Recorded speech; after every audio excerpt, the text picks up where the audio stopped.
Kita bersyukur kepada Allah. Pagi ini Allah beri hadiah kepada kita. Tadi kita dapat berselawat kepada Nabi. Ini merupakan hadiah, atau dalam bahasa disebut dengan taufik dari Allah Subhanahu Wa Taala. Kerana ketika kita selawat kepada baginda Rasulullah SAW, maka kita sedang dilimpahi dengan rahmat oleh Allah Subhanahu Wa Taala. Maka ini hadiah dari Allah. Kerana baginda Rasulullah SAW menyebutkan barang siapa yang Allah nak berikan kebaikan kepadanya, maka Allah akan mudahkan dia untuk melakukan kebaikan, untuk diberikan ganjaran dan juga kelebihan oleh Allah. Maka ketika mana kita ni dapat untuk melakukan kebaikan, kita kena syukur kepada Allah, kerana Allah telah pilih kita dengan taufik hidayah dia, sehingga kita dapat untuk melakukan kebaikan itu. Dan sudah tentulah nikmat-nikmat lain yang membantu kita untuk kita dapat melaksanakan kebaikan itu tidak terhitung dan terkira banyaknya, iaitu nikmat umur, kesihatan, nikmat masa yang diberikan oleh Allah Subhanahu Wa Taala. Maka ini semua nikmat yang kita tak akan mampu hitung. Kalau diperhalusi satu persatu lagi tak boleh hitung. Baik itu yang denyutan jantung kita, darah kita yang mengalir, kan? Semua itu adalah yang membawa kepada kita untuk dapat melakukan kebaikan dan amal. Semua itu adalah merupakan daripada taufik dan hidayah atau hadiah dari Allah Subhanahu Wa Taala kepada kita. Maka alhamdulillah, syukur kepada Allah. Saya juga ingin ucapkan terima kasih kepada Fadil Ustaz tadi yang memimpin selawat. Alhamdulillah, masya-Allah, tabarakallah. Man dalla ala khairin mislu ajri fa'ilihi. Orang yang mengajak kepada kebaikan itu, tunjukkan kebaikan, maka dia akan dapat ganjaran orang yang ikut, yang buat kebaikan tu. Jadi yang pimpin kebaikan, orang ikut kebaikan, dia dapat ganjaran. Masya Allah. So kita ni kena letakkan diri kita jadi orang yang ajak selalu orang kepada kebaikan. Jadi orang tu buat dia baik, kita dapat kebaikan tu. Masya Allah, tabarakallah. Macam contohnya, kita ajak untuk sahabat kita datang ke majlis atau tengok program yang baik, dia pun datang, dia pun tengok. Setiap huruf yang dia dengar, setiap ilmu yang dia dapat, kemudian dia amalkan, maka mengalirlah ganjaran itu kepada kita. Subhanallah. Itu yang diajarkan oleh baginda Rasulullah SAW. Sehingga ketika ditanya kepada Nabi, siapakah orang yang paling dicintai oleh Allah? Kata baginda Rasulullah, anfa'uhum linnas, orang yang paling banyak beri manfaat kepada orang lain. Jadi ini adalah merupakan daripada kelebihan umat Nabi Muhammad SAW, yang kalau dia buat baik, dia tak buat baik sendiri-sendiri, dia ajak orang lain. Jadi insya-Allah mudah-mudahan itu juga adalah merupakan daripada kebaikan yang kita nak kongsi kepada orang lain. Oleh kerana itu saya nak ucap juga syabas dan tahniah, terima kasih khususnya kepada muslimat Masjid Al-Falah ini yang juga dipimpin oleh Puan Salwa, yang mengadakan sambutan Maulidur Rasul sempena 12 Rabiul Awal ni, atau bulan Rabiul Awal, untuk memperingati akan kelahiran Nabi kita Muhammad SAW, mengingati tentang Nabi kita Muhammad SAW. Maka ini adalah merupakan daripada usaha kebaikan yang nak kita sebarkan. Yang Nabi SAW memang disifatkan oleh Allah ini adalah rahmatan lil alamin, bukan untuk bangsa Arab saja, apatah lagi bukan hanya untuk orang Mekah Madinah saja, tapi lil alamin, seluruh alam ini. Jadi kalau kita faham, alam ni bukan pula manusia saja. Alam ini masih Allah, selain Allah itu namanya alam. Jin, malaikat, langit, bumi dan semua isinya. itu disebut alamin. Nabi SAW ni rahmatan lil alamin, semua sekali. Jadi itu sudah menggambarkan jelas akan keagungan Nabi kita Muhammad SAW. Nak dibandingkan dengan para Nabi dan Rasul yang lain. Kalau kita sebutkan bahawa Rasulullah itu adalah Nabi yang terbaik, maka itu adalah kenyataan yang benar. Bahkan Nabi SAW disebut sebagai Sayyidul Anbiya wal Mursalin, penghulu atau ketua para Nabi dan Rasul. Dan ianya tidak berlebihan. Nanti ada mengatakan berlebihanlah kamu ni letakkan kedudukan Nabi SAW itu. Tidak. Bahkan itu sebenarnya kedudukan yang telah pun jelas dan nyata, dan telah pun diakui baik itu di dalam Al-Quran, bahkan di dalam hadis Nabi SAW. Allah Subhanahu wa taala di dalam Al-Quran berfirman, wa anzalallahu 'alaikal kitaba wal hikmah wa 'allamaka ma lam takun ta'lam wa kana fadlullahi 'alaika 'azima. Dan Allah menurunkan ke atas engkau wahai Rasulullah Muhammad Al-Kitab dan Al-Hikmah, dan diajarkan kepadamu apa-apa yang kamu tidak mengetahui, dan sesungguhnya fadlullahi 'alaika 'azima, kurnia Allah ke atas kamu itu sangat besar. Tak cukup dengan itu, Allah Subhanahu wa taala berfirman, tilka rusulu faddalna ba'dahum 'ala ba'din minhum man kallamallah wa rafa'a ba'dahum darajat.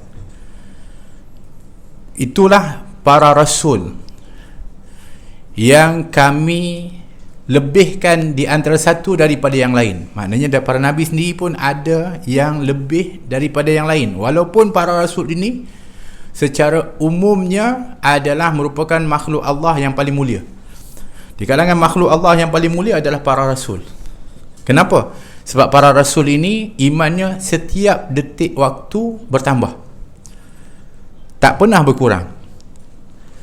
Para malaikat pun hebat dan mulia, suci, tapi iman yang para malaikat itu statik, situ je, tak bertambah, tidak berkurang.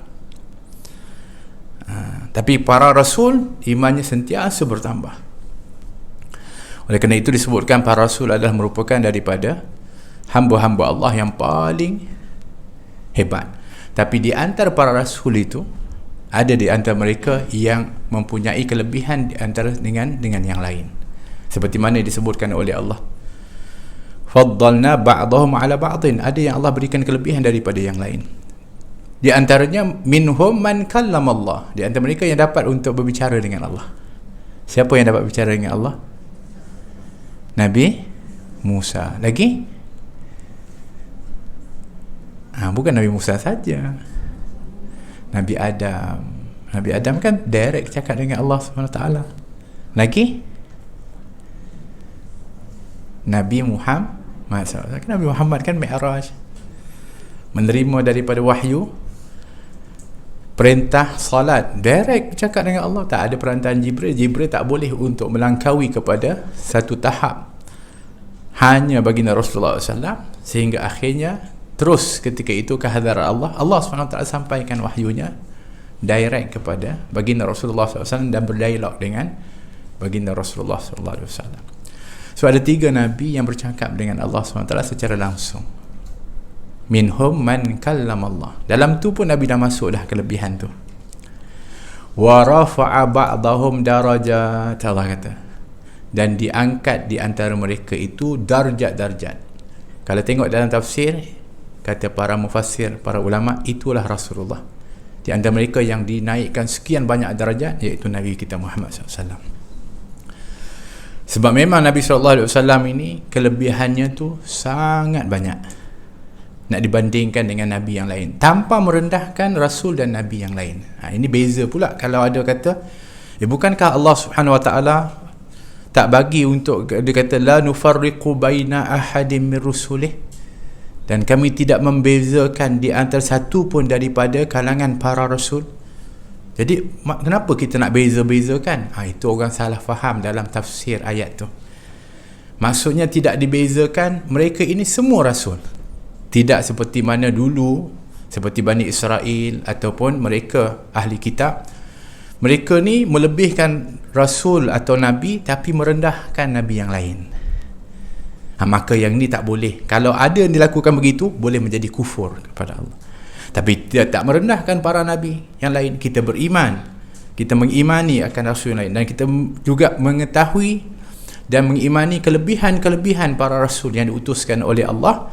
Akan tetapi kita juga memegang dengan apa yang disebutkan minhum man kalamallah wa rafa'a ba'dahum darajat. Memang ada yang dinaikkan darajat, dan telah pun jelas disebutkan di dalam dalil, memang Nabi kita Muhammad SAW adalah merupakan Nabi yang mempunyai kelebihan yang luar biasa.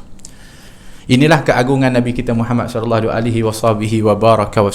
yang sangat luar biasa, yang dinaikkan darjat oleh Allah Subhanahu Wa Taala. Oleh kerana itu, kalau kita tengok lepas azan, kita kan diajarkan oleh Nabi doa. Nabi kata, apabila kamu dengar muadzin itu melaungkan azan, maka hendaklah kamu menjawabnya seperti mana yang diucapkan oleh orang yang azan. Kemudian setelah selesai, summa sallu alayya. Jadi selepas azan tu, apa yang kita buat? La ilaha illallah. Nabi suruh kita jawab tu. Kemudian Nabi suruh kita selawat dulu kepada Nabi. Tu yang kata kelebihan selawat ni.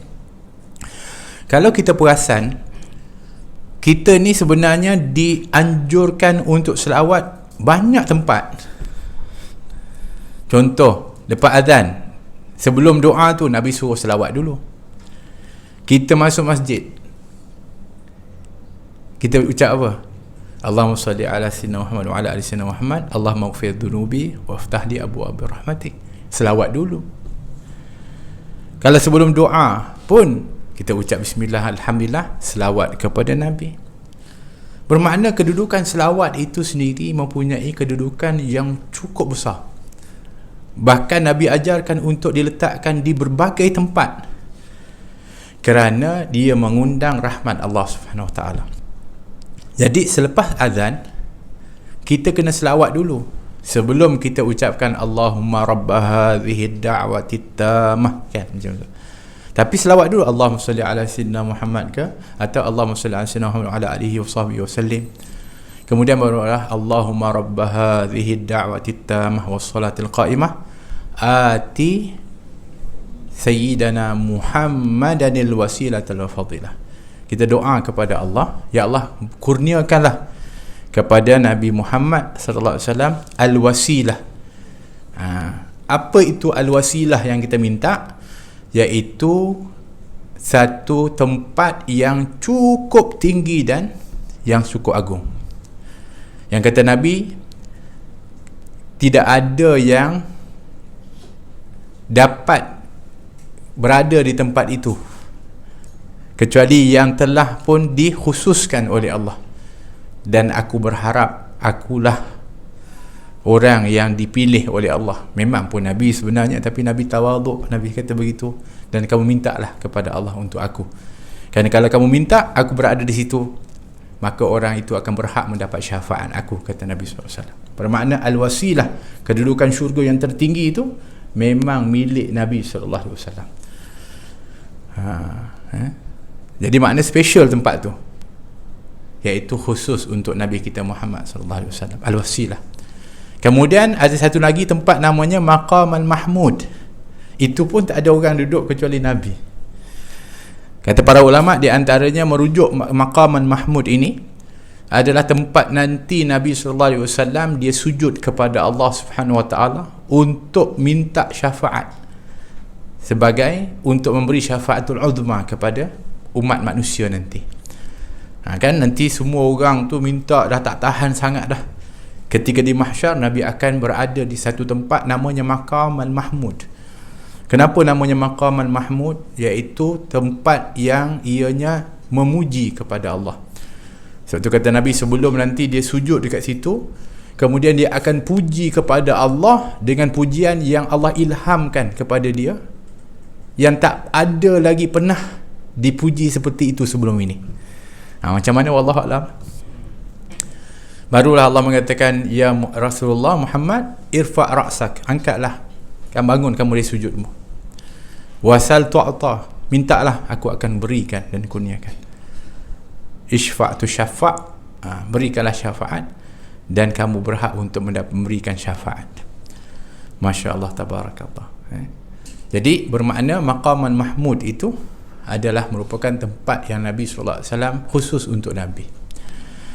Sebab tu Nabi SAW sangat jaga solat tahajud dia. Bahkan Nabi wajibkan untuk dia bertahajud pada setiap malam. Kenapa agaknya?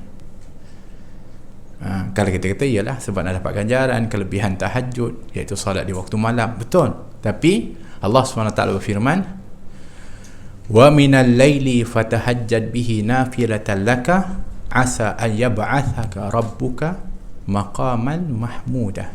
Maqaman mahmudah.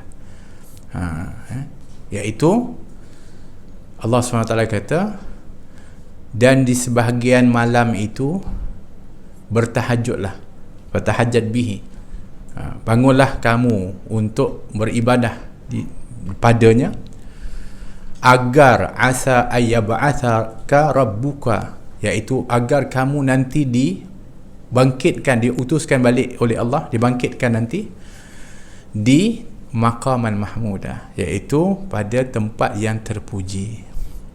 Maqam mahmud tadi apa? Tempat yang nanti Nabi sujud. Bermakna kenapa Nabi sangat jaga tahajud ni? Sebab Nabi sebenarnya nak beri syafaat kat kita. Sebab kalau Nabi dapat maqaman mahmud, Nabi dapat beri syafaat. Sebab di situ nanti di antara kalimat yang paling banyak Nabi sebut, walaupun Nabi memang akan memberikan syafaatul uzma, iaitu untuk syafaat semua pada waktu tu, tapi antara perkataan yang paling banyak Nabi sebut ketika di maqaman mahmud itu, iaitu ketika dia sujud dan bangun dari sujud, ketika Allah kata mintalah, aku akan kabulkan, dan terus dia akan mengatakan Allahumma ummati ummati. Itu kalimat dia berulang kali, kerana dia bukan hanya berada di situ sekali. Kalau kita tengok dalam hadis yang panjang tentang haji syafaat, Nabi berulang alik setelah Allah kata keluarkanlah daripada umatmu yang mempunyai iman sebesar gandum. Nabi pergi cari satu orang yang ada iman sebesar gandum ni, dia keluarkan dan selamatkan. Pergi balik ke maqam mahmud tu, sujud lagi kepada Allah. Kemudian Allah kata angkatlah, kemudian mintalah, aku akan beri isfa'tu syafa'. Dia kata Allahumma ummati ummati. Itu lagi Allah kata, kalau begitu cari umatmu yang mempunyai iman sebesar zarrah, keluarkan dia dan selamatkan mereka. Nabi pergi cari pula, kemudian selesai dah. Berapa ramai kita ni masuk berapa iman bersama mana? Wallahu a'lam. Mudah-mudahan insya-Allah iman kita ada. Itu yang paling penting, asasnya. Tapi besar mana? Wallahu a'lam. Tapi kalau begitu masuk dalam pencarian tadi. Kalau kita ni saja ni, berapa ramai dah ni duduk macam-macam tu, Nabi pergi cari seorang-seorang, selamatkan. Kembali balik, minta lagi kepada Allah, minta ummati ummati. Kata Allah, cari yang lebih kecil daripada zarah tu pun, kalau ada, selamatkan. Subhanallah. Dan akhir sekali disebut lagi ummati ummati. Allah kata, selamatkanlah umatmu yang pernah mengucapkan la ilaha illallah. Punyalah kasihnya Nabi ini kepada umat. Jadi oleh kerana itu, untuk menunjukkan akan keagungan dan kedudukan Nabi SAW ini yang sangat luar biasa, yang dikurniakan oleh Allah, sehingga kata baginda Rasulullah SAW, ana sayyidu waladi Adam wala fakhar, aku adalah penghulu anak Adam, tidak sombong. Dalam riwayat lain, ana sayyidu waladi Adam yaumal qiyamah wala fakhar, aku adalah penghulu ketua anak Adam di akhirat nanti, tidak sombong, kata Nabi SAW. Bayangkan Nabi yang akan pimpin. Sebab tu ketika di mahsyar, Semua orang dalam keadaan kebingungan, tak tahu nak buat apa. Bahkan di antara mereka yang dalam keadaan tenggelam dengan peluhnya. Matahari pada waktu kita Nabi kata tadnu, sangat dekat, sehingga ada di antara mereka yang tenggelam dengan peluhnya. Maka pada waktu itu manusia berbondong-bondong berkumpul. Mereka yastaghithuna bi Adam, mereka minta tolong kepada Nabi Adam AS. Minta tolong kepada Nabi Adam. Ketika datang kepada Nabi Adam AS, Nabi Adam kata, aku pernah buat salah. Hari ini, kata Nabi Adam, Allah murkanya adalah sangat luar biasa. Tak ada lagi murka Allah seperti hari ini. Dulu, sebelum ni tak pernah, selepas ni pun tak pernah. Ini paling murka sekali. Nabi Adam paling takut. Dia kata, aku takut sangat. Aku pernah buat salah. Aku pernah makan buah yang dilarang untuk aku makan, di pokok yang dilarang oleh Allah. Subhanallah. Apa salah dia? Dia kata, dia makan buah dari pokok yang dilarang oleh Allah Subhanahu Wa Taala. Salah ke Nabi Adam? Ya, salah. Tapi kesalahan itu tidak menjejaskan kerasulan dan kenabian. Bahkan lebih dari itu, Allah Subhanahu Wa Taala dalam Quran kata fataba alaih, Allah dah terima taubat Nabi Adam pun. Maknanya Nabi Adam tak ada salah pun, tapi tetap mengingati kesalahan dia dan takut sangat sehingga dia mengatakan nafsi, nafsi, nafsi 3 kali kata, sendiri, sendiri, sendiri. Dia kata, pergi kamu daripada sini, pergilah kepada Nuh. Nafsi, nafsi, nafsi. Apa salah Nabi Adam? Makan buah yang dilarang. Dah ditaubat, dah terima taubat, dah diterima taubat oleh Allah. Satu salah, takutnya luar biasa. Kita berapa banyak salah? Subhanallah. Kita berapa banyak salah? Ya Allah. Pergi kepada Nabi Nuh. Nabi Nuh pun kata, aku pernah buat salah. Aku nak selamatkan anak aku yang tenggelam tu, sedangkan dia kufur kepada engkau, kepada Allah SWT. Dan aku mohonkan ampun. Yalah anak kan, tapi kerana tak boleh, Allah kata tak boleh kamu nak selamatkan dia, sebab dia adalah orang termasuk di antara orang yang kufur kepada Allah. Maka aku dah buat salah. Dia kata nafsi, nafsi, nafsi. Pergilah kepada Nabi Ibrahim. Nabi Ibrahim kata, aku ni pun dah buat salah, aku tipu 3 kali. Jangan kata Nabi Ibrahim penipu pula. Memang betul Nabi Ibrahim dikatakan pernah berbohong 3 kali. Tapi berbohong fi zatillah, maksudnya berbohongnya Nabi Adam ini adalah fi zatillah, iaitu tentang berkaitan dengan zat Allah SWT.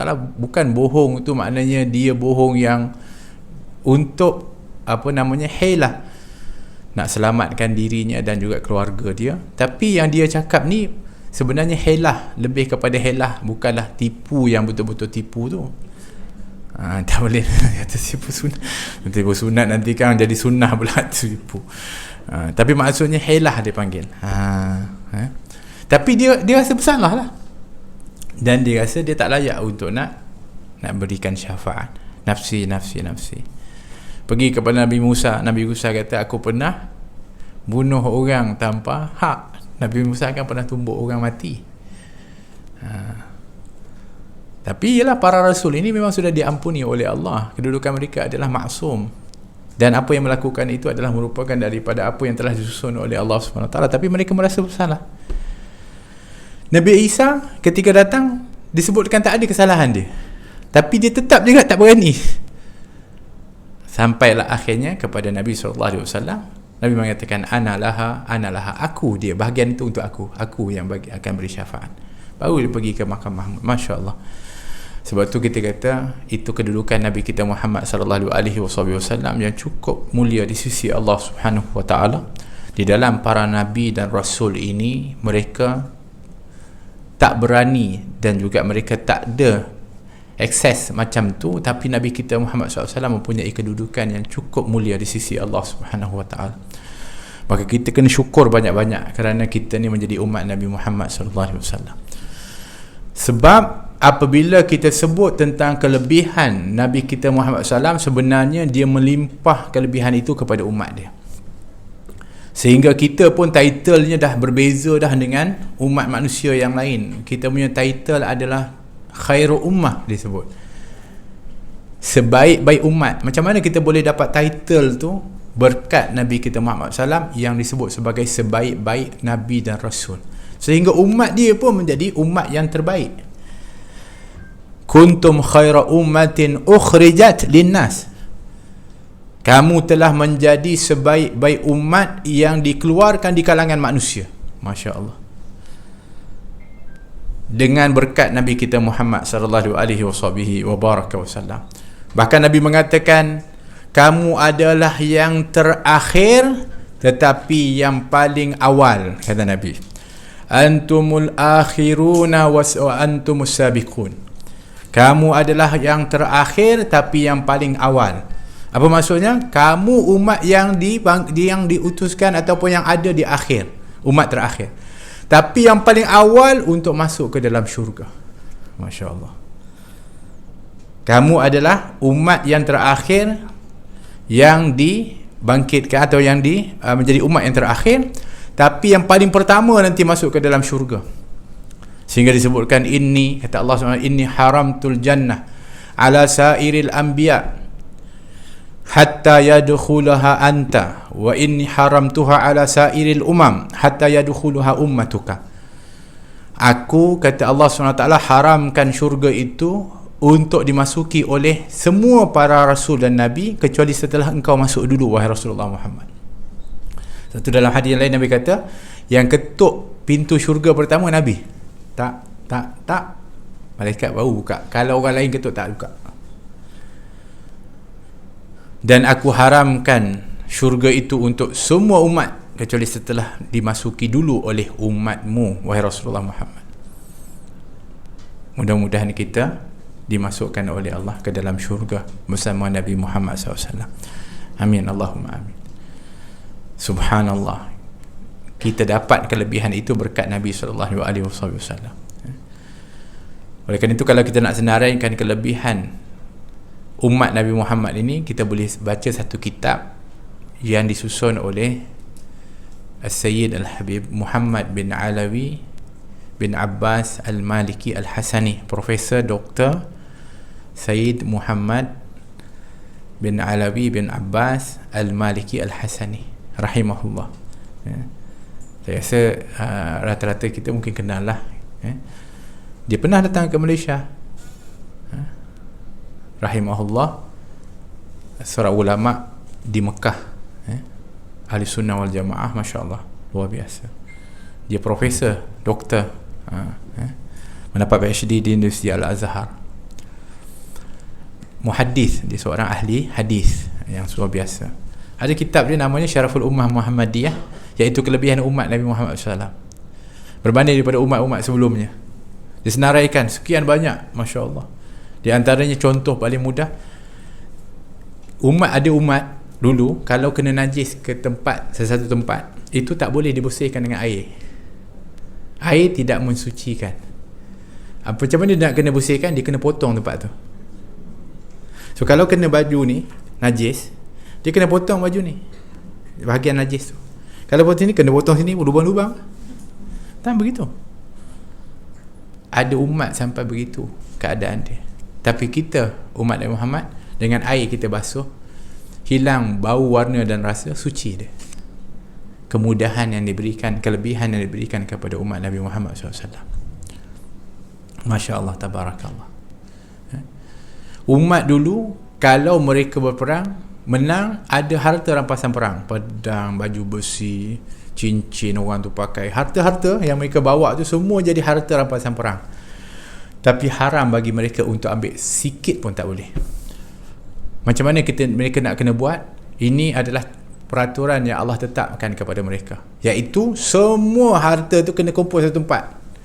Jadi Nabi umat itu ataupun kaum itu akan letakkan satu tempat, kemudian apabila semua lengkap, tak ada yang ketinggalan, akan datang api yang akan menyambar. Habis. Tapi umat Nabi Muhammad SAW, harta rampasan perang itu boleh untuk dimanfaatkan dan dibahagi-bahagikan dengan ketetapan Allah Subhanahu Wa Taala. Masya Allah, tabarakallah. Luar biasa.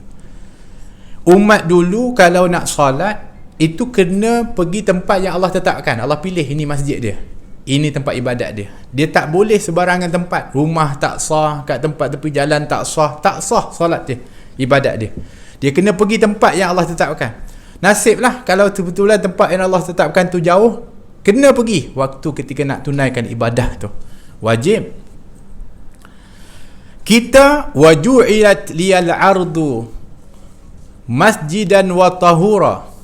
Kan Nabi kata, dijadikan bagi aku dan umatku ini, bumi ini boleh untuk sujud dan boleh untuk ibadat di mana-mana pun, dan dianya suci. Tu yang kadang-kadang tu kerana macam tu tak datang masjid tu, boleh solat kat mana-mana kan.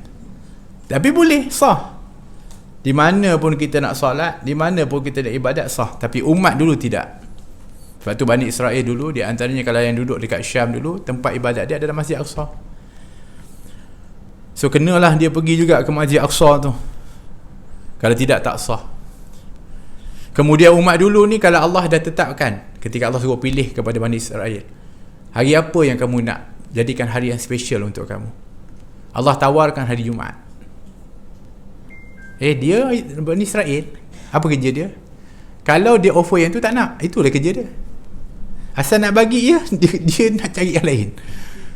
Itu Bani Israel punya perangai. Allah nak bagi Jumaat, dia kata tak, nak Sabtu. Okey, Sabtu.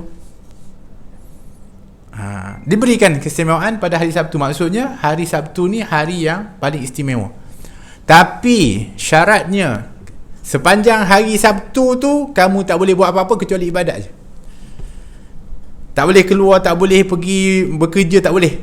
Sabtu. Tu yang kalau kita tahu, adanya mereka yang ingkar, duduk dekat tepi laut, kerja nelayan, tapi hari Sabtu tak boleh keluar untuk nak menangkap ikan, tapi dia perginya tahan pukat pula kat situ. Langgar daripada larangan Allah. Akhirnya Allah tukar mereka menjadi kiradatan khasiin, menjadi kera, monyet. Yang tu yang Darwin jumpa tu kat keturunan dia lah, wallahu alam. Jadi monyet. Kita hari apa? Hari Jumaat istimewa. Orang Nasrani dipilih hari Ahad. Kita dapat hari Jumaat, alhamdulillah. Allah suruh pilih hari Jumaat. Ni dah hadis Nabi kata, Allah suruh pilih hari Jumaat. Bani Israel tak nak, dia nak Sabtu. Umat Nabi Isa pun disuruh pilih, dia pilih Ahad, Nasrani. Allah suruh pilih, mestilah ada kelebihan. Tapi yalah, dah takdir Allah nak bagi specialnya untuk kita umat Nabi Muhammad SAW. Sebab hari Jumaat tu rupanya hari yang diciptakan oleh Allah Adam AS. Hari yang juga disebutkan merupakan hari di mana Allah SWT akan jadikan hari kiamat pada hari Jumaat. Sebab tu hari Jumaat ni special. Tapi bezanya ialah, specialnya hari Jumaat itu, yang hanya kita tak boleh untuk berjual beli hanya saat ketika mana solat Jumaat. Tapi lepas tu, fantashiru fil ardi wabtaghu min fadlillah, bertaburanlah kamu di muka bumi ini dan carilah kurnia Allah. Tak macam dulu, dia satu hari dia tak boleh buat apa-apa. Kalau buat je, Allah jadikan dia ke. Masya Allah, kasihnya, rahmatnya Allah kepada umat Nabi Muhammad SAW. Jadi kalau dia senaraikan satu persatu tu, dan riwayat-riwayat itu disebutkan dengan riwayat yang sahih, bahkan disebutkan kelebihan umat Nabi Muhammad ni sebenarnya Allah ceritakan kepada Nabi Musa ketika dia berdialog dengan Allah, bercakap dengan Allah di Tur Sina tu. Kan dia bertemu dengan Allah, di antara yang Nabi Musa disampaikan oleh Allah adalah tentang umat-umat special. Satu persatu Allah sebut. umat ni ada umat begini. Dia kata, ya Allah, hebatnya umat tu, jadikan tu umat aku. Kata Nabi, kata Allah, tidak, itu umat Ahmad, umat Nabi Muhammad. Lepas tu Allah sebut lagi kelebihan umat tu. Kata Allah SWT, ada umat yang mana nanti amal dia sikit je, tapi ganjaran dia sangat besar. Kata Nabi Musa, jadikanlah itu untuk umat aku. Kata Allah, tidak, itu untuk umat Ahmad, umat Nabi Muhammad SAW. Kira kita ni amal sikit tapi ganjarannya besar-besar. Bayangkan ada satu susunan para ulama, dikumpulkan hadis-hadis yang disebutkan a'malu yasirah, amal yang sikit ganjarannya adalah rumah di syurga. Amal sikit, rumah kat syurga dapat.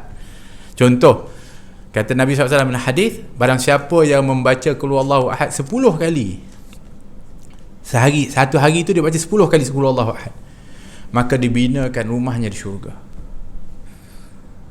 10 kali Qul Huwallahu Ahad, ni hadis sahih, akan dibinakan rumahnya di syurga. Susah ke senang? Qul Huwallah je. Lainlah kalau kata Allah, barang siapa yang baca suratul Baqarah 10 kali satu hari. Tapi kalau memang rumah kat syurga, siapa tak nak? Mesti nak kena juga, sungguh-sungguh. Tapi yalah, bayangkan kasihnya Allah ni, Allah suruh baca Qul Huwallahu Ahad 10 kali. Sebab tu dulu kalau imam yang memimpin solat tu, selepas solat dia masih baca 3 kali Qul Huwallahu Ahad. Pasal tak? Sebab sekurang-kurangnya orang yang ikut tu, kalau dia ikut 5 waktu, dia dapat 15 kali dia baca. Lebih dari 10. Dapatlah dibina rumah kat syurga tu. Masya Allah. Sebab kita ni kadang-kadang tahu buat tak. Memang kita rasa mudah 10 kali, tapi kadang-kadang 10 kali pun tak sempat baca La ilaha illallah. Sebab minta maaf, di antara halangan yang kita ada adalah kita kurang yakin. Kalau orang yakin, pasti dia akan buat sungguh-sungguh. Walaupun kita mengaku kita yakin, percaya, betul Nabi cakap ni, tapi tak buat kerana kurangnya yakin. Itu namanya kurang iman dia panggil. Yakin kan iman. Kalau orang yang beriman, dia mesti dia yakin, dan apabila dia yakin, dia akan, itu sifat sahabat dia, apabila dapat dengar je, dia akan terus, dia panggil pulun lah, dia tak tangguh-tangguh dah, dia tak tanya dah, betul ke, takkan 10 je kot. Ini kita tu, perangai kita tu, 10 je dapat masuk syurga semua syurga. Macam seolah-olah kita pula yang mempersoal, mempertikai. Sahabat tak ada dah, asal ada je peluang, dia akan ambil. Sebab tu ketika mana Abu Dahdah ada satu orang datang mengadu, seorang budak mengadu kepada Rasulullah, ya Rasulullah, saya ni ada tanah peninggalan ayah saya, kecil je, tak besar, dengan sebuah rumah. Cuma saya nak binakan dia punya batasan pagar dia lah, kan? Nak elokkan, nak betulkan rumah tu. Tapi ada satu pokok kurma yang duduk betul-betul kat perbatasan tu. So dah jadi problem, macam mana nak buat ni. Dan owner yang pemilik kurma tu, kan, bukan kurma pun, satu batang tu je, yang lain tu tanah dia lah. Yang tu batang pokok kurma ni, saya dah minta lah kalau boleh tu, sama ada dia tebang ke ataupun dia jual lah pokok kurma tu kat saya. Dia tak nak, bahkan dia kata kalau nak, harga dia mahal sangat. Saya tak mampu ya Rasulullah. Dia mengadu Nabi kata, panggillah owner tu. Datanglah owner tu. Rasulullah kata, kalau pasal pokok kamu ni begini, kalau kamu bagi, kamu akan dapat pahala besar, ataupun kamu jual lah dengan harga yang berpatutan dan sesuai lah, sebatang pokok kurma je pun, kan. Tapi nanti, kata Nabi, akan digantikan dengan sebatang pokok kurma dekat syurga. Allah tahu, Nabi SAW tawarkan itu. Tapi subhanallah, dia ni orang yang kurang yakin. Dia kata kalau nak pun harga dia sangat mahal. Dia tak cakap lah, tapi mahal dia kata. So sahabat pun hairan, apa orang ni tak nak jual susah sangat, saja nak susahkan. Abu Dahdah ni dia ada kat situ, dia dengar. Dia kata kat Rasulullah, ya Rasulullah, kalau sekiranya saya dapat beli daripada orang ni, kemudian saya pun berilah kepada anak yatim ni, adakah saya akan dapat seperti mana yang dijanjikan kepada dia, iaitu pokok kurma dekat syurga tu? Kata Nabi, dapat. Siapa saja yang beri ni, saya janjikan seperti mana Allah izinkan, dia akan dapat pokok kurma dekat syurga. Dia pun pergi jumpa dengan lelaki tu. Abu Dahdah ni terkenal dengan seorang yang memiliki kebun-kebun kurma, dan satu pokok kebun kurma dia ni sangat masyhur. Buah dia sangat lebat, kemudian dia punya buah pun sedap. Dalam kebun dia tu pun ada perigi sumur air yang sangat sedap. Orang semua mengimpikan kebun macam Abu Dahdah ni. Semua orang nak, tapi ialah dia ada bilik kebun tu. Dia pergi jumpa dengan orang tu. Dia kata, nak tak kalau sekiranya aku tawarkan kepada kamu untuk sebatang kurma tu? Apa tawaran kamu? Kebun aku yang kamu tahu tu. Dia terkejut. Betul ke Abu Dahdah? Betul. Untuk sebatang kurma tu? Untuk sebatang kurma tu. Kau ambillah kebun aku tu. La ilaha illallah. Orang tu takkan tak nak. Satu kurma nak ganti dengan kebun kurma yang ranum buahnya dengan, yalah, sedap kan, dengan hebatnya tempat tu. Jadilah transaksi. Maknanya itu milik kepada orang tersebut. Dia dapat batang kurma tu. Jumpa Rasulullah, ya Rasulullah, aku dah dapat dah. Sekarang ni aku nak berikan kepada anak yatim ni. Kemudian dia tanya balik, ya Rasulullah, dapat tak? Saya dapat tak pokok kat syurga? Rasulullah diam. Sebab Rasulullah masa tak jawab, tapi dia diam.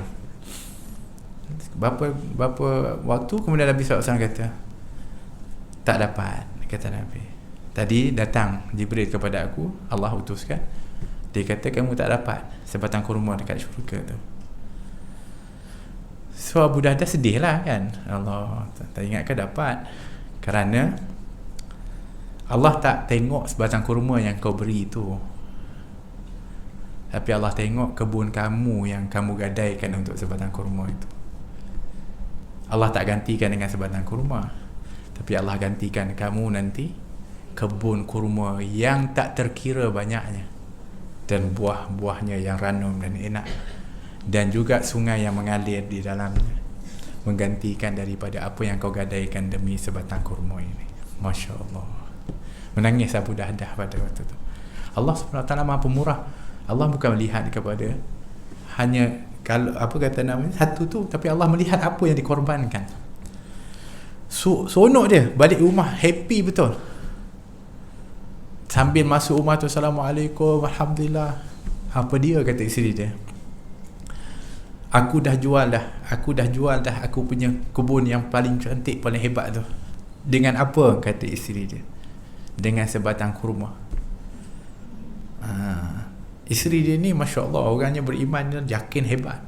Dia tahu suami dia takkan buat sesuatu yang bodoh lah. Baik, sebatang kurma itu kamu buat apa? Aku dah beri kepada anak yatim, kerana janji untuk dapat ganti nanti di syurga. Dapat tak? Kata isteri dia. Alhamdulillah. Kata Nabi SAW, Allah gantikan dengan kebun-kebun yang tak terkira banyaknya di syurga. Maka isteri dia kata, Alhamdulillah, wahai suamiku. Seronok isteri dia, Masya Allah. Itu isteri Abu Dahdah.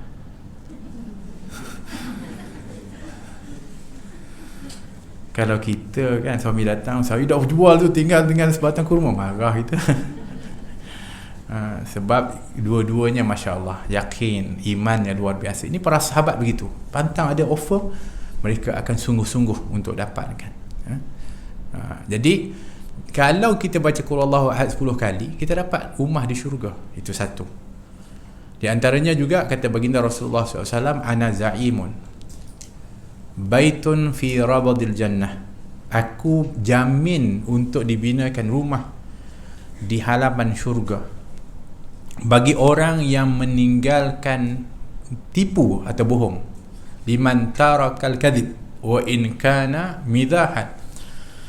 Aku jamin untuk dibinakan rumah di syurga bagi orang yang tidak menipu walaupun bergurau. Kan orang kalau bergurau kan, dia kalau bergurau tu tak tipu, tak bergurau pula. Macam kita bergurau tu, tengok tu macam ni, sebenarnya tipu, jadi kelakar, jadi terhibur. Bergurau kalau menipu tetap dosa juga, walaupun namanya gurauan. Tapi kita kadang-kadang tak kisah. Jangan main-main. Sebab tu Nabi SAW kata, aku juga bergurau tapi aku tak pernah menipu, kata Nabi. Nabi bergurau tak? Nabi bergurau, tapi Nabi tak menipu. Sebab tu yang sampai orang perempuan datang tua, dia kata, ya Rasulullah, doakan aku syurga, masuk syurga. Nabi kata, wahai Ummah, wahai ibu, tak ada orang perempuan tua setua kamu kat syurga nanti. Menangis perempuan tu. Nabi tak tipu. Tapi Nabi kata, memang nanti kalau kamu masuk syurga, kamu akan muda balik, kan? Dan itu Nabi kalau bergurau dia tak tipu. Pernah ketika mana Nabi SAW, dia tengok ada orang minta tolong, ya Rasulullah. Dia tengok Rasulullah lalu, dia terkial-kial masuk naik atas dia punya unta besar, kan, nak naik unta tu walaupun dia dah turun. Yang dah pernah naik unta tahulah kan, unta tu dia kena turun dulu tu, duduk. Dah duduk pun tinggi juga. So dia pun terkial nak naik itu. Dia tengok Rasulullah, dia kata, tolong angkat aku naik kat atas unta ni. Kata, okey, aku tolong naikkan kamu atas anak unta ni. Dia kata, Rasulullah ni bukan anak unta ni, besar ni. Kenapa pula anak unta pula? Kalau ikutkan, betul ke Nabi ni bohong ke apa? Tak, Nabi kata betul lah, dia memanglah, kalaupun dia ibu unta, tapi dia mesti anak unta juga, kan? Takkan anak lembu ke anak kuda, kan? Macam kita lah, kita mak dah, kita ayah dah, tapi kita anak juga kepada ibu dan ayah kita. Maknanya betul lah, kan? Benti juga, kan? Macam tu. Jadi barulah orang tu gelak ketawa, sahabat tu. Maknanya Nabi sebenarnya ada salah sebab Nabi cakap begitu. Satu, Nabi nak hilangkan dia rasa malu, sebab ada orang terkekian naik malu, kan? Jadi Nabi gurau, dia rasa dah macam hilang dia rasa malu dia. Itu Nabi bijak, tapi tak tipu. Dan Nabi juga sebenarnya menyelitkan mesej, iaitu walaupun kamu ibu, kamu ayah, kamu tetap juga anak kepada ibu dan ayah. Sebagaimana kamu nak anak kamu soleh dan solehah, kamu pun kena soleh atau solehah untuk ibu dan ayah. Berapa ramai orang yang kadang-kadang dia pentingkan diri dia je, minta maaf, anak dia nak hafiz Quran, nak soleh, tapi dia dengan mak ayah dia. Maknanya walaupun kamu ibu dan ayah, kamu tetap juga anak kepada ibu dan ayah kamu, yang mesti kamu berbakti dan juga menjadi anak yang soleh dan solehah untuk mereka. Masya Allah. Jadi Nabi kata, aku jamin orang yang mana dia tinggalkan menipu walaupun bergurau, dia dapat rumah kat syurga. Kemudian Nabi kata, aku jamin lagi bagi orang yang mana meninggalkan berdebat. Ada orang ajak berdebat, contoh, dia tinggalkan, dia kata tak nak lah, tak apa, walaupun dia di pihak yang benar, kata Nabi. Dia kalau dia berdebat, dia menang je sebab dia betul, tapi dia tinggalkan perdebatan tu kerana tak ada manfaat. Contohnya, kalau berdebat pun orang ni tetap juga mengaku dia betul juga, dia tinggalkan, maka aku jamin baginya syurga, rumah di syurga, di pertengahan syurga tu, kata Nabi SAW. Masya. Maknanya berdebat ni satu benda yang kalau boleh dielakkan lebih baik. Kalau terpaksa dan untuk kebenaran yang jelas, barulah boleh wajadilhum billati hi ahsan. Kalau nak berdebat pun bukan dengan cara yang tak baik, tapi dengan yang terbaik. Dengan syarat, kalau nak berdebat ni, satu tak boleh sombong. Maknanya kita berdebat kan, kita nak cakap betul. Jadi kalau kita cakap betul tu, kita rasa kita hebat, habis kita, walaupun kita betul, kan? Haram hukumnya sombong ni. Kedua, memperkecilkan dan melekehkan orang yang kita debatkan itu. So macam mana nak debat? Pening kepala kita, kan? Kita nak rasa kita betul, lepas tu kita mestilah nak rendahkan orang tu sebab kita nak debat dengan dia. So kedua-duanya haram. Sebab tu kalau meninggalkannya lebih baik, bagi dia rumah di syurga. Masya Allah, tabarakallah. Itu. Kemudian yang ketiga, Nabi sebut tiga perkara. Nabi kata, aku jamin rumah di syurga yang paling tinggi. Yang ni paling tinggi sekali, rumah di syurga yang paling tinggi bagi orang yang baik akhlaknya. Maknanya Yang paling tinggi kedudukan adalah akhlak. Sebab tu Nabi SAW ini mempunyai kelebihan dalam semua hal. Nabi ada terbaik, kawan yang paling baik, suami yang paling baik, ayah yang paling baik, pemimpin yang paling baik, panglima yang paling baik, tapi yang dipuji oleh Allah, wa innaka la ala khuluqin azim. Yang dipuji oleh Allah adalah akhlak baginda Rasulullah sallallahu alaihi wasallam. Luar biasa. Sebab semua yang Nabi buat, baik itu dari menjadi ayah, menjadi suami, menjadi pemimpin, adalah asasnya adalah akhlak. Sebab tu kata Nabi, orang paling dekat dengan aku nanti di akhirat adalah orang yang paling baik akhlak dia. Sebab apa? Sebab kita ni sebenarnya di mana pun kena ada akhlak, di mana pun. Apatah lagi kalau bersama dengan orang lain, memang kena ada akhlak, barulah dia berjaya. Kita kat rumah, kita akan bersama dengan keluarga, kita tak boleh lagi. So ada akhlak berkeluarga. Ditanya kepada Aisyah radhiyallahu anha, wahai Aisyah, macam mana Nabi kat rumah? Kenapa sahabat tanya macam tu? Sebab kalau Nabi dengan kami segan betul. Nabi punya wibawa dia, bukan Nabi ni apa namanya bengis, jahat, tidak. Nabi baik, senyumnya selalu, tak pernah lekang dari mulut dia.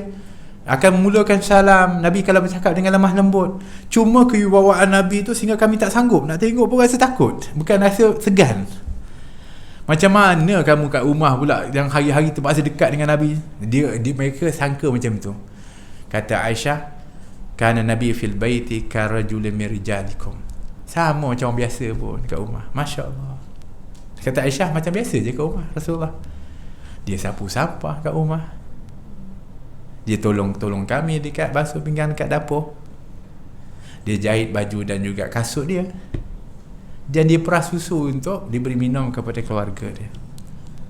La ilaha illallah. Minta maaf ya, saya bicara rahsia sikit. Lagi kena tuntut ni. Bang, sapu sampah bang. Rasulullah pun sapu. Janganlah guna dalil tu kan. Tapi mana begitu Rasulullah SAW. Subhanallah. Walaupun sibuk kat luar, macam mana pun. Dan kata Sena Aisyah, Rasulullah ini kat rumah dia ada 4 sifat. Pertama adalah ahsanan nas, orang yang paling baik. Atau minta maaf, sorry, akraman nas. Itu Sena Anas kata. Ni Sena Aisyah kata akraman nas, orang yang paling dihormati, yang paling pandai menghormati. Maknanya Nabi ni pandai hormat isteri dia. Sebab tu orang yang paling mulia ni adalah orang yang pandai memuliakan orang lain. So Nabi ni orang yang paling mulia sebab dia pandai memuliakan orang lain. Macam mana isteri Rasulullah tak rasa mulia? Nabi SAW ni kalau balik, Nabi SAW akan bagi salam dan Nabi akan senyum. Kata Aisyah, kalau kami buka je pintu, Rasulullah bagi salam, Nabi tak buka terus, Nabi akan ketuk dulu, Assalamualaikum. Kami buka, yang pertama kami nampak adalah senyuman Nabi dulu. Walaupun tadi ni Nabi punya macam-macam kerenah Nabi hadapi kat luar tu, tapi yang pertama Nabi sebelum masuk rumah, yang kami nampak dulu adalah senyuman Nabi. So sebab tu Nabi, beberapa hadis Nabi SAW sebut, saya buat apa kita habis ni ya? Berapa kita habis? Ya?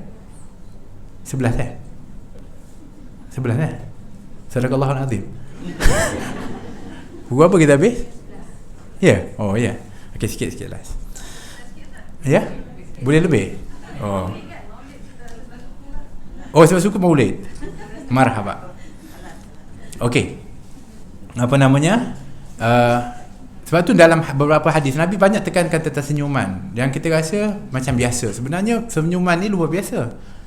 Sebab tu Nabi kata, jangan kamu memperkecilkan satu amalan walaupun hanya senyuman kepada saudaramu. Bahkan Nabi kata, tabassamuka bi akhika sadaqah. Senyuman kamu kepada saudara kamu itu sedekah. Sebab betul senyuman ini dia sangat memberi kesan. Kalau kita tengok orang jumpa kita senyum, kita pun dah lain kan, kita berubah. Tengok dia kita tengok dia, kita jadi berubah. Walaupun masa tu kita tengah stres ke apa pun, dia jadi berubah.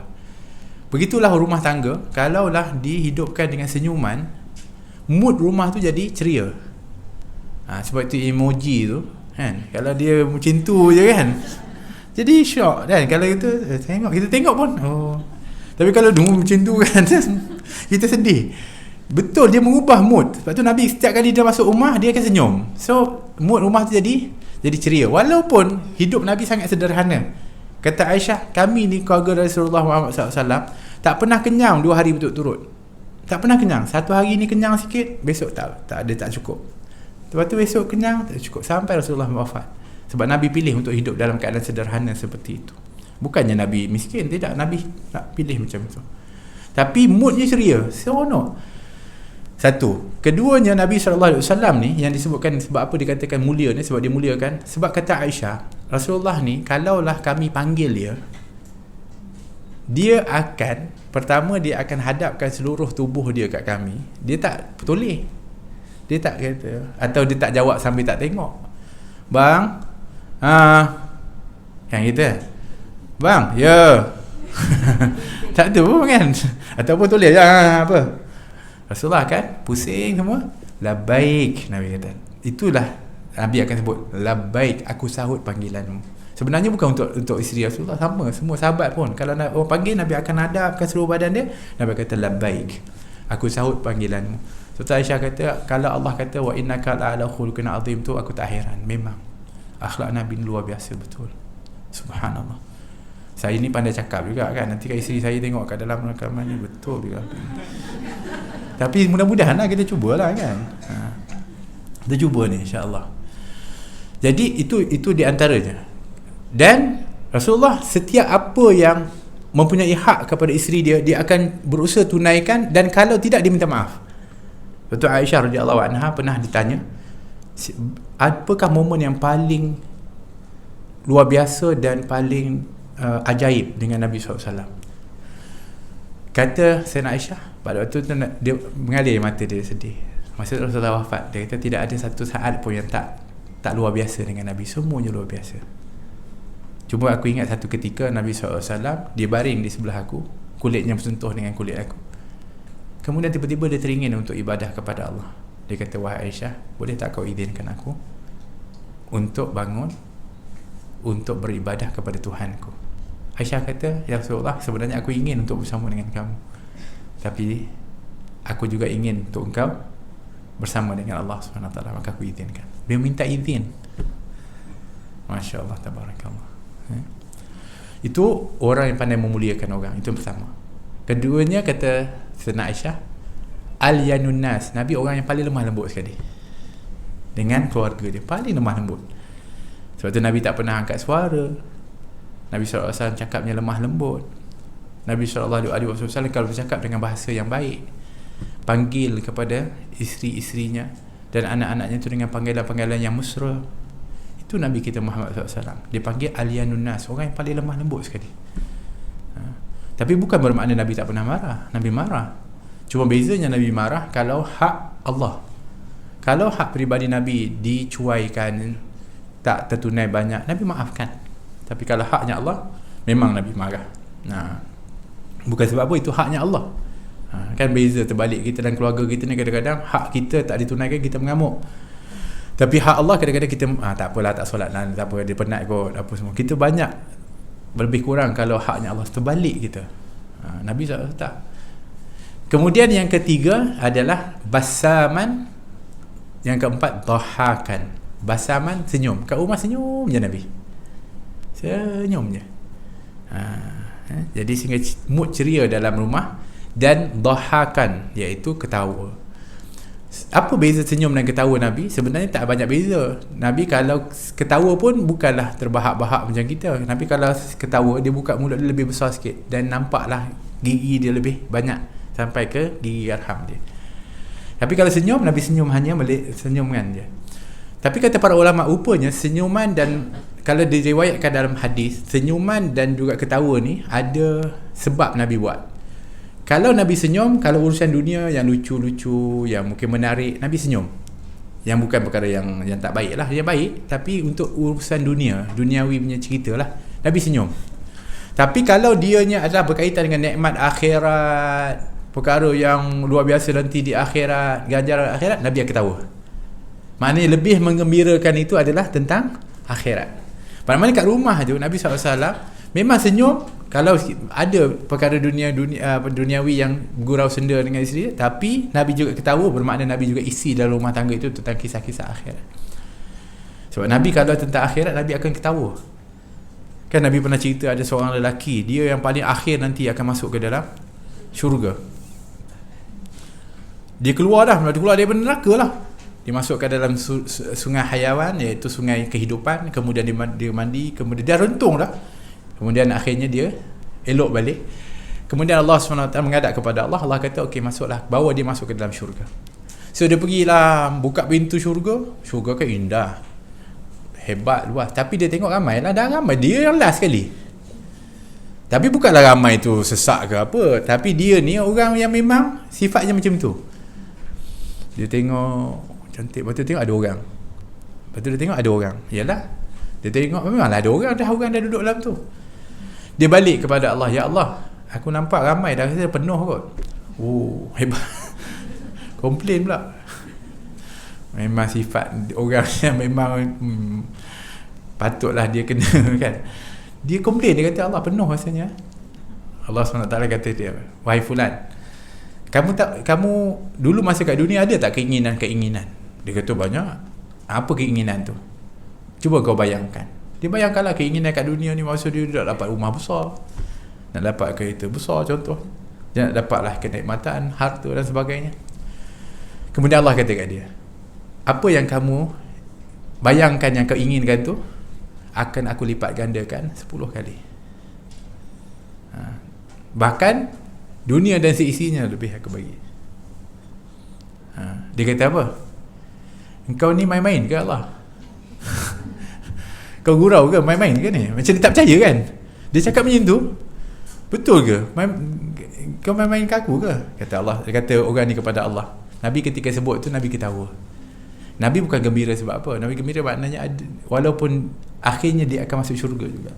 Nabi ketawa, kata perawi tersebut, sehingga nampak gigi raham baginda Rasulullah SAW. Masya Allah, tabarakallah. Ya. Jadi oleh kerana itu, dalam urusan akhirat baru ketawa. Kita kan beza. Yang lucu-lucu dunia ni terbahak-bahak kita. Sedangkan sepatutnya yang lebih menggembirakan kita adalah di akhirat nanti, tentang nikmat-nikmat yang disediakan oleh Allah, dan banyak menangis ketika mana kita mengingati kepada azab. Sebab tu Nabi SAW sifat dia sebenarnya adalah orang yang tul ahzan, selalu sedih. Nabi ni kalau dia seorang-seorang, sahabat tengok intip-intip, nampak dia akan sedih je. Tapi kalau dengan sahabat senyum. Tapi kalau dia seorang-seorang duduk, Nabi nampak sedih. Itu sifat Nabi. Kenapa? Kerana Nabi satu risau kepada umat dia. Itu sifat Nabi. Sebab tu Nabi sampai beruban pun sebab umat. Nabi baca surah Hud, surah Amma yatasaalun, cerita pasal kiamat dan akhirat tu. Bukan Nabi nak risau diri dia buat apa. Dia memang duduk makam tertinggi syurga yang paling mulia. Tapi risau ni, umat ni macam mana nanti umat aku. Sampai uban. Tapi uban Nabi tak banyak lah, 20 helai je ancas rambut dengan janggut Nabi tu. Tak banyak. Tapi beruban sebab tu. Masya Allah. Satu. Kemudian Nabi SAW ni, dia punya dia selalu sedih ni sebab apa? Sebab dia harap setiap kali yang diajak kepada orang-orang, khususnya orang-orang yang kafir ni, dia berharap orang tu beriman. Sungguh-sungguh Nabi SAW. Sebab tu Nabi sedih kadang-kadang tu. Nabi bayangkan.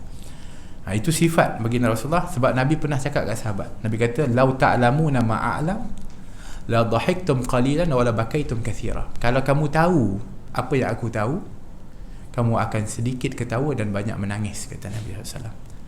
Sebab itulah Sayyidina Abu Bakar Siddiq adalah orang yang paling banyak menangis. Sebab apabila Nabi cakap macam tu je, dia terus banyak renung, akhirnya dia banyak menangis. Sebab tu ketika mana dia baca dia kata apa? Innallaha ashtara minal mu'minin anfusahum wa amwalahum bi anna lahumul jannah. Dia baca ayat tu tak berhenti, tahajud malam sampai subuh, tak ubah ayat tu. Menangis. Rasulullah dengar. Sesungguhnya Allah membeli jiwa ataupun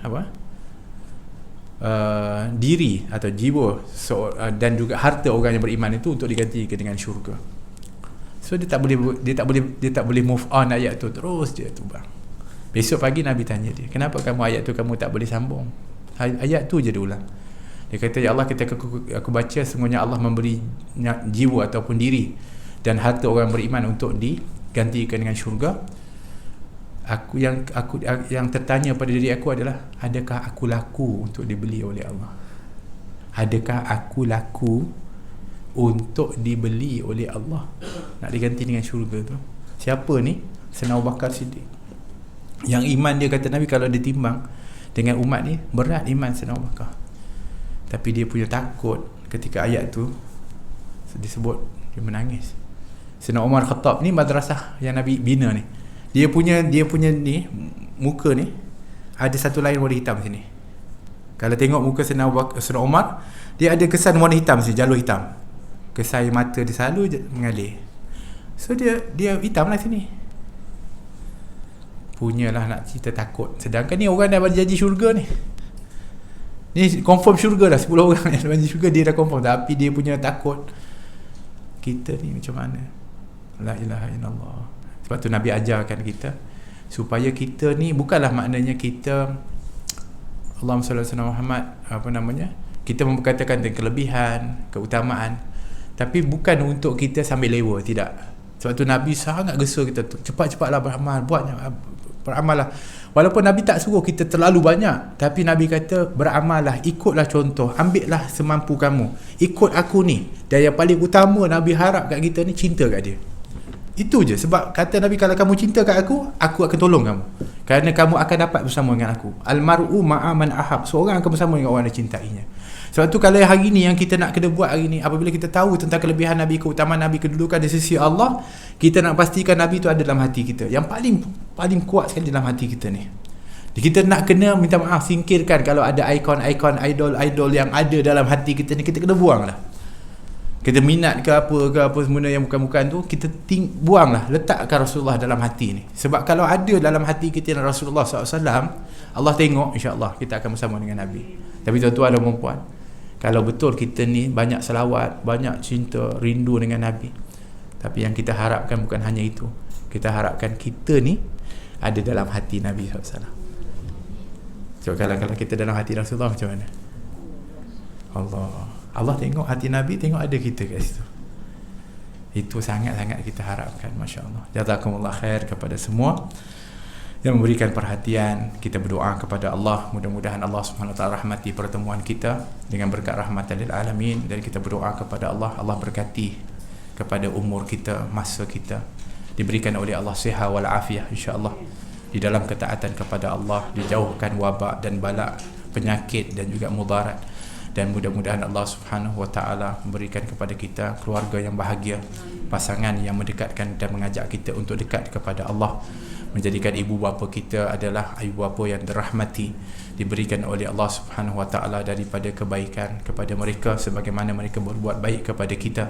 Dan mudah-mudahan Allah balas jasa-jasa mereka dengan ganjaran yang besar. Dan mudah-mudahan yang masih hidup, panjangkan umur mereka dalam ketaatan kepada Allah.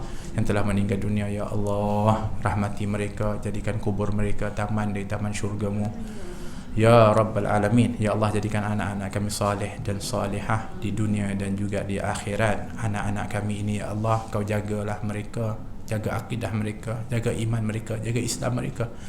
Ya Allah, jadikanlah mereka orang-orang yang sentiasa patuh kepadamu, ya Allah. Anak yang nantinya akan mengajak dan membimbing kami untuk bersama-sama masuk ke dalam syurga-Mu, ya Rabbal Alamin, ya Khairun Nasirin, birahmatika ya Arhamar Rahimin. Ya Allah, berikanlah kami husnul khatimah dengan kalimat la ilaha illallah Muhammadur Rasulullah sallallahu alaihi wasallam. Ya Allah, selamatkan kami ketika menjadi ashabul kubur. Lapangkan kubur kami nanti, ya Allah. Cahayakan kubur kami nanti, ya Allah.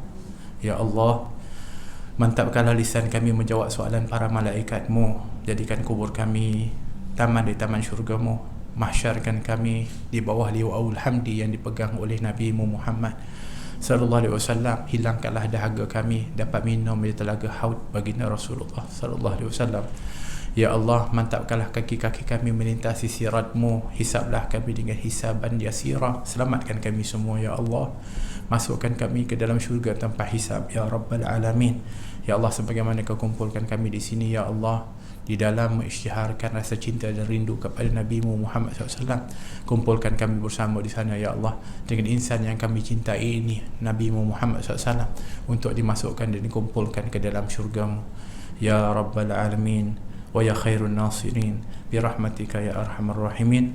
Allahumma aslih dhata bainina wa alif baina qulubina wahdina subulas salam wa najjina minadh dhulumati ila nur wa janibna fawahisha ma dhahara minha wa batan. Rabbana atina fid dunya hasanah fil akhirati hasanah wa qina adzaban nar. Wa sallallahu ala sayyidina Muhammad wa ala alihi wasallam. Walhamdulillahi rabbil alamin. Terima kasih kepada semua atas perhatiannya. Terima kasih kepada Puan Salwa dan juga semua ahli jawatankuasa, penganjur yang sudi untuk menjemput saya pada pagi ini, dan tahniah kerana mengadakan majlis yang adanya zikrullah, salawat dan salam kepada Rasulullah, dan ini adalah merupakan daripada nikmat yang dikurniakan oleh Allah, dan kita doa insya-Allah dia menjadi sebab Allah angkat wabak ni insya-Allah, dan diberikan keamanan oleh Allah di atas muka bumi ini. Amin Allahumma amin. Hada wabillahi taufik. Wassalamualaikum warahmatullahi wabarakatuh.